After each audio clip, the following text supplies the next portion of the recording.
Let somebody shout hallelujah. Hallelujah, ladies and gentlemen. This game, if we didn't win, I don't know what I'll have done. Maybe I'll have not slept this night. Because this Pafos keeper was playing like he wanted us to sign him or send him to Strasbourg. Bro, we're not signing you, bro. Get out of here. My boy Caicedo coming in clutch. It saved my heart. But now there are a few things I want to talk about in this game.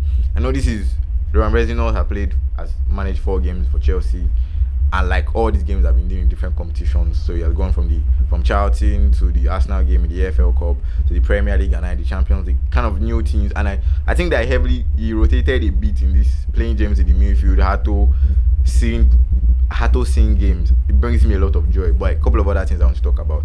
First things first, under Rio and Reznor, I think that we're going to create a lot of chances. We saw it in Charlton game. I didn't watch the Arsenal game, but I mean a 3-2 win, and I saw the shots and the start look very favorable for us.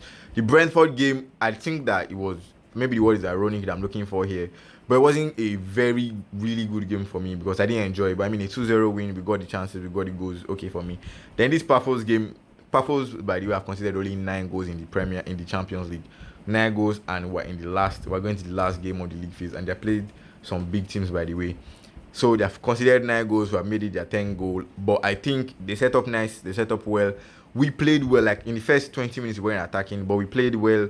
We attacked, like we kept on attacking. At a point before we scored was 19 attempts on target, 19 attempts, 6 of them on target. I think that was a good game. Whereas, I don't really kind of know what to expect, and I don't expect him to fail. I don't know how he's going to do. I can't predict because it's very early, but I think that we're going to see a few good days and bad days. And I mean, if we keep on having days where even like the Brentford day where the game's not really good but we win, I mean, I'm taking it. So this screenshot was during the game, so don't ask me why the lap is like this. But Liam Delap, yes, you have my respect for now anyway. It was a good game from Delap.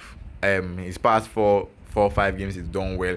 He didn't have a couple of touches in the opening minutes of the game, like opening 20-30 minutes, but he had to get the ball. Anytime the ball was played to fit, he could control it one time. He's not having a Timberland kind of control. I really love it, and he's able to find players, link up play. Now, in speaking of link up play, this is where I'm going. Link up play, I think that under Rosino, I've watched 3 games by the way, so I've watched 3 games except the Arsenal games. I don't think that Garnacho is going to get a lot of the ball. I think he's going to get less and less of the ball.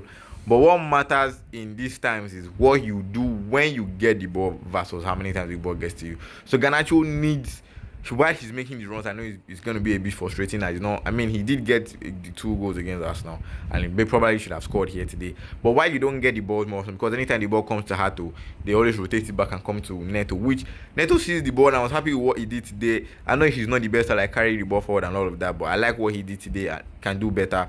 But when you get the ball forward in those kind of times, what matters for Garnacho is, can he come in and head the ball?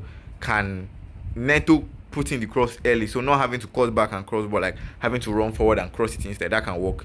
And then Garnacho, when you get the ball, can you beat your man? We saw Gittens today, I'm not comparing, but Gittens off the bench almost took his man's life. So Garnacho, you have 50, 60, 70 minutes. What can you do when you get the ball? I think that this is a good setup. James kind of really slowed the play. James has been one of our best players. He slowed the play, even though today he did slow the play down. Taking him off, I really don't have anything to say. I think it's the coach's decision, and that's good. Also, we're about to take a free kick. Neto, what are you doing there? Please, next time, Pedro Neto, when Chelsea are playing a free kick, do not stand there. Go and stay in another place, please. Let James and Neto take it. But if you're a good free kick taker, why not? But Neto, for now, avoid that free kick. But last but not the least, I think this is a good game from Chelsea. We played very well.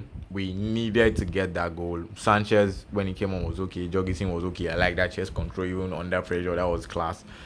And now I'm seeing reports that we're in the top 8. So, I mean, we need to really beat Napoli to avoid the drop zone. We actually need to beat Napoli to avoid playoffs.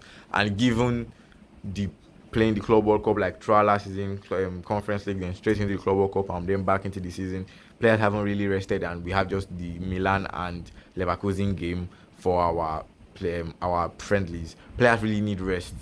So we do need to beat Napoli next week.